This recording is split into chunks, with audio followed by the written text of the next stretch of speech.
Hello friends, my name is Vaishnavi Scindia and welcome to my channel the life knowledge.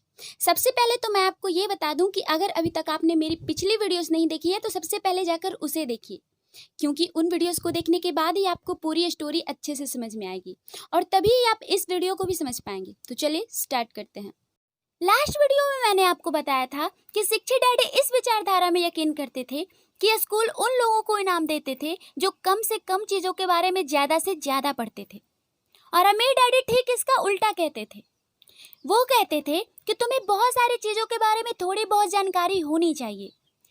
नौकरी की सुरक्षा मेरे शिक्षित डैडी के लिए सब कुछ थी और सीखना मेरे अमीर डैडी के लिए सब कुछ था। अपनी पुस्तक द रिटायरमेंट मिथ में ग्रेग इस कारपेल लिखते हैं, मैं एक बड़ी राष्ट्रीय पेंशन परामर्शदाता कंपनी के मुख्यालय में गया और एक मैनेजिंग डायरेक्टर से मिला जो शीर्ष प्रबंधन के लिए बढ़िया रिटायरमेंट योजनाएं बनाने में विशेषज्ञता रखती थी। जब मैंने उससे पूछा कि छोटे कर्मचारियों को पेंशन से कितनी आमदनी की उम्मीद करनी चाहिए, तो उसने आत्मविश्वास भरे मुस्कान के साथ कहा, सिल्वर बुलेट। मैंने पूछा, यह सिल्वर बुलेट क्या है? चलिए अब आगे बढ़ते हैं और बुक पे आते हैं। उसने कंधे उचकाकर कहा, अगर बुजुर्गों को लगता है कि बुढ़ापे में उनके पास जीने के लिए पर्याप्त पैसे नहीं हैं, तो वे हमेशा अपने सिर में गोली मार सकते हैं। इसके बाद कारपेल पुरानी परिभाषित लाभ सेवानिवृत्ति योजनाओं और नई 401 योजनाओं के बीच का फर्क बताते हैं। नई योजनाओं में ज्यादा जोखिम है, जो आज काम कर रहे अधिकतर लोगों के लिए सुखद खबर नहीं है। और यह तो हुई सिर्फ रिटायरमेंट की बात। जब इसमें चिकित्सा और दीर्घकालीन नर्सिंग होम के इलाज का खर्च जोड़ दिया जाता है तो तस्वीर और ज्यादा डरावनी हो जाती है। आज भी समाजवादी चिकित्सा वाले देशों के कई अस्पतालों को इस तरह के मुश्किल निर्णय लेने की जरूरत होती है कि कौन जिएगा और कौन मरेगा। यह निर्णय विशुद्ध रूप से इस आधार पर लिया जाता है कि उनके पास कितना पैसा है और मरीज की उम्र कितनी है। यदि मरीज बूढ़ा है तो अस्पताल वाले प्रायः चिकित्सा सुविधा किसी कम उम्र वाले को देंगे। बूढ़ा गरीब मरीज कतार में सबसे पीछे पहुंच जाता है। जिस तरह अमीर लोग बेहतर शिक्षा का खर्च उठा सकते हैं, उसी तरह अमीर लोग खुद को जिंदा रखने में भी कामयाब होंगे, जबकि जिनके पास दौलत नहीं है वे मर जाएंगे। इसलिए मैं हैरान होता हूँ कि क्या कर्मचारी भविष्य को देख पा रहे हैं या वे सिर्फ अपनी अगली तनख्वाह तक ही देख रहे हैं और यह सवाल नहीं कर रहे हैं कि वे किस दिशा में बढ़ रहे हैं। जब मैं ज्यादा पैसा कमाने के इच्छुक लोगों के सामने बोलता हूँ तो मैं इसी चीज की सिफारिश करता हूँ। मैं सुझाव देता हूँ कि वे अपने जीवन के बारे में दूरगामी दृष्टिकोण से सोचें, पैसे और सुरक्षा की खातिर काम करने के बजाय। हालांकि यह भी महत्वपूर्ण है, मैं सुझाव देता हूँ कि वे कोई दूसरी नौकरी कर लें जिससे वे कोई दूसरी योग्यता सीख जाएं। यदि वे बिक्री की योग्यताएं सीखना चाहते हैं तो प्रायः मैं उन्हें किसी नेटवर्क मार्केटिंग कंपनी में शामिल होने की सलाह देता हूँ, जिसे मल्टी लेवल मार्केटिंग भी कहा जाता है।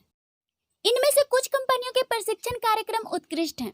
ये कार्यक्रम लोगों के मन से असफलता और अस्वीकृति का डर निकाल देते हैं, जो लोगों के सफल होने का प्रमुख कारण है। लंबे समय में शिक्षा धन से ज्यादा मूल्यवान होती है। जब मैं यह सुझाव देता हूँ तो अक्सर प्रतिक्रिया में मुझे यह सुनाई देता है, ओह इसमें तो बहुत झंझट है, या मैं सिर्फ वही काम करना चाहता हूँ जिसमें मेरी रुचि है। अगर वे कहते हैं इसमें तो बहुत झंझट है तो मैं पूछता हूँ, तो क्या आप जिंदगी भर अपनी आधी कमाई सरकार को देते रहेंगे? अगर वे कहते हैं मैं सिर्फ वही काम करना चाहता हूँ जिसमें मेरी रुचि है, तो मैं कहता हूँ जिम जाने में मेरी कोई रुचि नहीं है, लेकिन मैं वहाँ इसलिए जाता हूँ क्योंकि मैं ज्यादा अच्छा महसूस करना चाहता हूँ और ज्यादा लंबा जीना चाहता हूँ। दुर्भाग्य से इस पुरानी कहावत में कुछ सच्चाई है। आप किसी पुराने कुत्ते को नई चालें नहीं सिखा सकते। जब तक कोई व्यक्ति बदलने का आदी ना हो, उसे बदलना मुश्किल होता है। जो लोग कोई नई चीज सीखने के विचार से प्रेरित हो सकते हैं और दो राहें पर खड़े हैं, उनके लिए मैं प्रोत्साहन के ये शब्द कहता हूँ। जीवन भी काफी कुछ जिम जाने जैसा ही होता है। सबसे दर्द भरा हिस्सा वहां जाने का निर्णय लेना है। एक बार जब आप यह निर्णय ले लेते हैं तो बाकी सब आसान हो जाता है। ऐसे कई दिन रहते हैं जब मैं जिम जाने के नाम से कांप जाता हूँ, लेकिन एक बार जब मैं वहां पहुंच जाता हूँ और व्यायाम शुरू कर देता हूँ तो फिर इसमें मजा आने लगता है। व्यायाम के बाद वहां से निकलते वक्त मुझे हमेशा खुशी होती है कि मैंने वहां आने का निर्णय लिया। अगर आप कोई नई चीज सीखने की मेहनत नहीं करना चाहते और इसके बजाय अपने क्षेत्र में ज्यादा विशेषज्ञता हासिल करने पर जोर देते हैं, तो यह सुनिश्चित करें कि आप जिस कंपनी में काम करते हैं वहां यूनियन हो। लेबर यूनियन विशेषज्ञों की रक्षा करने के लिए ही बनी है। गवर्नर का कोपभाजन बनने के बाद मेरे शिक्षित डैडी हवाई के टीचर्स यूनियन के मुखिया बन गए। उन्होंने मुझे बताया कि यह उनके द्वारा किया गया सबसे कठिन काम था। दूसरी तरफ मेरे जिंदगी भर कोशिश की कि वे अपनी कंपनियों में यूनियन बनने से रोकें। वे सफल रहे, हालांकि यूनियनें करीब आ गई थी, लेकिन अम्मी डैडी हमेशा लड़कर उन्हें दूर भगाने में कामयाब हुए। व्यक्तिगत रूप से मैं किसी का भी पक्ष नहीं लेता हूँ, क्योंकि मैं दोनों पक्षों की आवश्यकताओं और लाभों को देख सकता हूँ। यदि आप स्कूल द्वारा सुझाए रास्ते पर चलते हैं तो उच्च विशेषज्ञता हासिल करें, फिर यूनियन की सुरक्षा में चले जाएं। मिसाल के तौर पर अगर मैं पायलट के अपने कैरियर में आगे बढ़ता तो मैं ऐसी कंपनी चुनता जिसकी पायलट यूनियन दमदार हो। क्यों? क्योंकि मेरा जीवन एक ऐसी योग्यता सीखने के प्रति समर्पित होता जो सिर्फ एक ही उद्योग में मूल्यवान थी। अगर मुझे उस उद्योग से बाहर निकाल दिया जाता तो जीवन भर मेरी सीखी योग्यता किसी दूसरे उद्योग में उतनी मूल्यवान नहीं होती। किसी हटाए गए वरिष्ठ पायलट को जिसके पास भारी एयरलाइन परिवहन का 1 लाख घंटे का अनुभव हो और जिसे हर साल $1,50,000 वेतन मिलता हो, उसे स्कूल में इतनी ऊंची तनख्वाह वाला पढ़ाने का काम खोजने में बहुत मुश्किल आएगी। एयरलाइन उद्योग में पायलटों को जिन योग्यताओं के लिए भुगतान किया जाता है वे स्कूल में उतनी महत्वपूर्ण नहीं है। आज यही डॉक्टरों के बारे में भी कहा जा सकता है। चिकित्सा में हुए तमाम परिवर्तनों के बाद कई चिकित्सा विशेषज्ञ HMO जैसे चिकित्सा संगठनों के अनुसार चलने की जरूरत महसूस करते हैं। स्कूल के शिक्षकों को निश्चित रूप से यूनियन का सदस्य होने की जरूरत पड़ती है। आज अमेरिका में शिक्षकों की यूनियन सबसे बड़ी और सबसे अमीर लेबर यूनियन है। NEA यानी नेशनल एजुकेशनल एसोसिएशन का जबरदस्त राजनीतिक प्रभाव है। शिक्षकों को यूनियन की सुरक्षा की जरूरत इसलिए है क्योंकि उनकी योग्यताएं शिक्षा के बाहर किसी दूसरे उद्योग में कम में मूल्यवान होंगी। तो मोटा सिद्धांत यह है, उच्च विशेषज्ञता है तो यूनियन बनाओ। यही चतुराई भरा काम है। मैं कक्षाओं में पढ़ाते समय पूछता हूँ, आप में से कितने लोग मैकडॉनल्ड्स से ज्यादा अच्छा हैमबर्गर बना सकते हैं? लगभग सभी अपने हाथ ऊपर कर देते हैं। फिर मैं पूछता हूँ, अगर आप में से अधिकतर लोग ज्यादा अच्छा हैमबर्गर बना सकते हैं तो ऐसा कैसे है कि मैकडॉनल्ड्स आपसे ज्यादा पैसे बनाता है? जवाब स्पष्ट है, मैकडॉनल्ड्स कारोबारी तंत्र बनाने में उत्कृष्ट है। इतने सारे योग्य लोग गरीब हैं, इसका कारण यह है कि वे ज्यादा अच्छा हैमबर्गर बनाने पर ध्यान केंद्रित करते हैं और कारोबारी तंत्र के बारे में बहुत कम जानते हैं या बिल्कुल भी नहीं जानते। हवाई में मेरा एक मित्र बेहतरीन चित्रकार है। वह काफी पैसे कमाता है। एक दिन उसकी माँ के वकील ने फोन करके उसे बताया कि वे उसके लिए $35,000 छोड़ गई हैं। वकील और सरकार के हिस्सा लेने के बाद माँ की जायदाद में से बस इतना ही बचा था। उस चित्रकार ने इसमें से कुछ पैसों से विज्ञापन देकर अपना कारोबार बढ़ाने का अवसर तुरंत देख लिया। 2 महीने बाद उसका पहला 4 रंगों का भूरे पन्ने का विज्ञापन एक महंगी पत्रिका में आया जो अमीरों के लिए थी। यह विज्ञापन 3 महीनों तक प्रकाशित होता रहा। विज्ञापन के प्रत्युत्तर में उसे एक भी जवाब नहीं मिला और उसकी सारी पूंजी इस विज्ञापन में चली गई। अब वह गलत बयानी के लिए पत्रिका पर दावा ठोकना चाहता है। यह एक ऐसे व्यक्ति का सामान्य उदाहरण है जो बेहतरीन हैमबर्गर तो बना सकता है लेकिन कारोबार के बारे में बहुत कम जानता है। जब मैंने उससे पूछा कि उसने क्या सीखा तो उसका एकमात्र जवाब था, विज्ञापन बेचने वाले लोग बदमाश होते हैं। फिर मैंने उससे पूछा कि क्या वह बिक्री और डायरेक्ट मार्केटिंग में कोई कोर्स करना चाहेगा। उसका जवाब था, मेरे पास समय नहीं है और मैं अपना पैसा बर्बाद नहीं करना चाहता। संसार प्रतिभाशाली गरीब लोगों से भरा है। अक्सर वे गरीब होते हैं या आर्थिक रूप से संघर्ष करते हैं या अपनी क्षमता से कम कमाते हैं। इसका कारण उनके ज्ञान का विषय नहीं है, इसका कारण तो उनका अज्ञान है।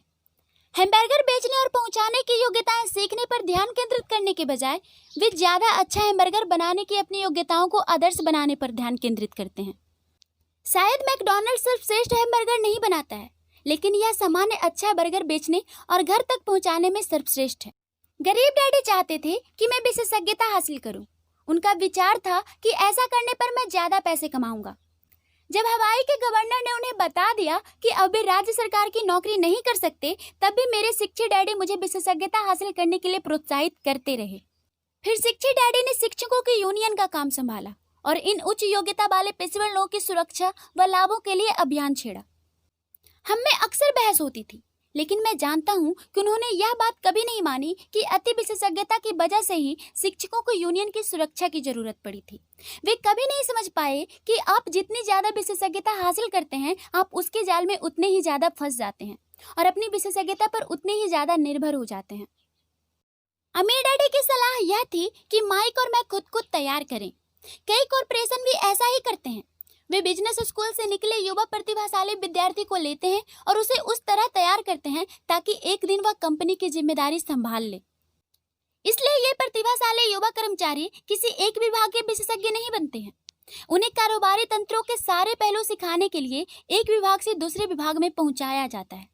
अमीर लोग अक्सर अपने बच्चों या दूसरे के बच्चों को इसी तरह तैयार करते हैं। ऐसा करने से उनके बच्चे कारोबार के संचालन का पूरा ज्ञान हासिल कर लेते हैं और यह जानकारी भी हासिल कर लेते हैं कि विभिन्न विभागों का परस्पर आपसी संबंध कैसा होता है। दूसरे विश्व युद्ध की पीढ़ी एक कंपनी की नौकरी छोड़कर दूसरी कंपनी में जाने को बुरा मानती थी। आज इसे चतुराई माना जाता है। चूंकि लोग योग्यताओं में ज्यादा विशेषज्ञता हासिल करने के बजाय एक कंपनी से दूसरी कंपनी में कूदना चाहते हैं, तो क्यों न कमाने के बजाय ज्यादा सीखने की इच्छा रखें। हो सकता है कि अल्पकाल में आपकी कमाई कम हो, लेकिन लंबे समय में इससे बहुत फायदा होगा। सफलता के लिए प्रबंधन की जिन मुख्य योग्यताओं की जरूरत होती है वे हैं: पहला, कैश फ्लो का प्रबंधन; दूसरा, तंत्रों या सिस्टम्स का प्रबंधन; तीसरा, लोगों का प्रबंधन। बिक्री और मार्केटिंग सबसे महत्वपूर्ण विशेषज्ञता पूर्ण योग्यताएं हैं। बेचने की योग्यता ही व्यक्तिगत सफलता की बुनियादी योग्यता है। इसलिए आपको सामने वाले के साथ संप्रेषण में कुशल होना चाहिए, चाहे वह ग्राहक हो, कर्मचारी हो, बॉस हो, जीवन साथी हो या संतान हो। लिखने, बोलने और सौदेबाजी करने जैसी संवाद योग्यताएं सफल जीवन के लिए अनिवार्य है। ये वे योग्यताएं हैं जिन पर मैं लगातार काम करता हूँ और अपने ज्ञान को बढ़ाने के लिए कोर्स में भाग लेता हूँ या शैक्षणिक संसाधन खरीदता हूँ। जैसा मैं बता चुका हूँ, मेरे शिक्षित डैडी जितने ज्यादा सक्षम बनते गए वे उतने ही ज्यादा कड़ी मेहनत करते गए। वे जितने ज्यादा विशेषज्ञ बने जाल में उतने ही ज्यादा फंसते गए। हालांकि उनकी तनख्वाह बढ़ी, लेकिन उनके विकल्प कम होते चले गए। जब उन्हें सरकारी नौकरी से निकाल दिया गया तब जाकर उन्हें पता चला कि पेशेवर दृष्टि से वे दरअसल कितने असुरक्षित थे। यह पेशेवर खिलाड़ियों जैसा होता है जो अचानक चोटिल हो जाते हैं या खेलने के लिहाज से उनकी उम्र ज्यादा हो जाती है। उनकी ऊंची आमदनी वाली स्थिति चली जाती है और उनके पास निर्भर होने के लिए बहुत कम योग्यताएं ही रह जाती हैं। मैं सोचता हूँ कि इसलिए मेरे शिक्षित डैडी बाद में यूनियनों के इतने बड़े समर्थक बने। उन्हें एहसास हो गया था कि यूनियन की वजह से वे कितने फायदे में रहते। अमीर डैडी ने माइक और मुझे बहुत सारी चीजों के बारे में थोड़ा बहुत जानने के लिए प्रोत्साहित किया। उन्होंने हमें प्रोत्साहित किया कि हम अपने से ज्यादा चतुर लोगों के साथ काम करें और स्मार्ट लोगों से एक टीम के रूप में काम कराएं। आज इसे पेशेवर विशेषज्ञताओं की सिनर्जी या समन्वय कहा जाता है। आज मैं कई पूर्व स्कूल टीचर्स से मिलता हूँ जो हर साल लाखों डॉलर कमा रहे हैं। वे इतना ज्यादा इसलिए कमाते हैं क्योंकि उनमें अपने क्षेत्र की विशेषज्ञता पूर्ण योग्यताएं होने के साथ साथ दूसरी योग्यताएं भी हैं। वे पढ़ा सकते हैं, साथ ही बेच सकते हैं और मार्केटिंग भी कर सकते हैं। मैं बेचने और मार्केटिंग से ज्यादा महत्वपूर्ण किसी योग्यता के बारे में नहीं जानता। बेचने और मार्केटिंग की योग्यताएं ज्यादातर लोगों को मुश्किल इसलिए लगती है क्योंकि इन कामों में मूलतः अस्वीकृति का डर शामिल होता है। आप संवाद करने, सौदेबाजी करने और अस्वीकृति के डर से उबरने में जितने बेहतर होते हैं, जीवन उतना ही ज्यादा आसान होगा। बेस्ट सेलिंग लेखिका बनने की इच्छा रखने वाले उस रिपोर्टर को मैंने जो सलाह दी थी, वही सलाह मैं आज हर व्यक्ति को देता हूँ। तकनीकी विशेषज्ञ बनने के अपने लाभ और हानियां होती हैं। मेरे कुछ दोस्त प्रतिभाशाली तो हैं, लेकिन वे दूसरों के साथ प्रभावी ढंग से संवाद नहीं कर पाते हैं। इसके फलस्वरूप उनकी आमदनी बहुत कम है। मैं उन्हें सलाह देता हूँ कि वे कुछ खर्च करके साल भर तक बेचने की कला सीख लें। इससे भले ही उनकी कमाई ना बढ़े, लेकिन उनकी संवाद योग्यताएं तो बेहतर हो जाएंगी और यह अनमोल है। अच्छे सीखने वाले, बेचने वाले और मार्केटिंग करने वाले के अलावा हमें अच्छे विद्यार्थी और अच्छे शिक्षक बनने की जरूरत भी है। सचमुच अमीर बनने के लिए हमें पाने के साथ साथ देने की भी जरूरत है। वित्तीय या पेशेवर संघर्ष के मामले में अक्सर देने और लेने का अभाव होता है। मैं कई लोगों को जानता हूँ जो इसलिए गरीब हैं क्योंकि वे ना तो अच्छे विद्यार्थी हैं और ना ही अच्छे शिक्षक। मेरे दोनों डैडी उदार थे। दोनों में ही पहले देने की आदत थी। सिखाना उनका देने का एक तरीका था। वे जितना ज्यादा देते थे उन्हें उतना ही ज्यादा मिलता था। पैसे देने के मामले में जरूर उन दोनों में बड़ा भारी अंतर था।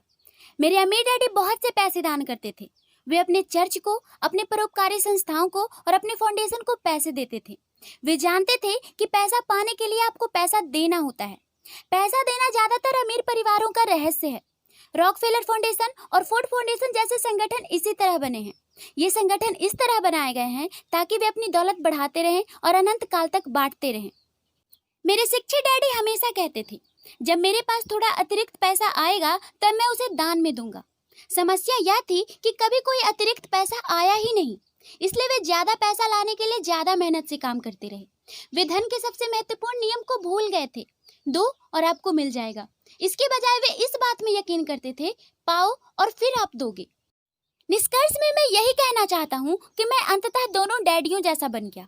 मेरा एक हिस्सा कट्टर पूंजीपति का है जो पैसे से पैसे बनाने के खेल से प्रेम करता है, और दूसरा हिस्सा सामाजिक रूप से जिम्मेदार शिक्षक का है जो गरीबों और अमीरों के बीच लगातार बढ़ती खाई के बारे में बहुत ज्यादा चिंतित है। इस बढ़ती हुई खाई के लिए मैं मूल रूप से दक्यानुसारी शिक्षा तंत्र को जिम्मेदार मानता हूँ।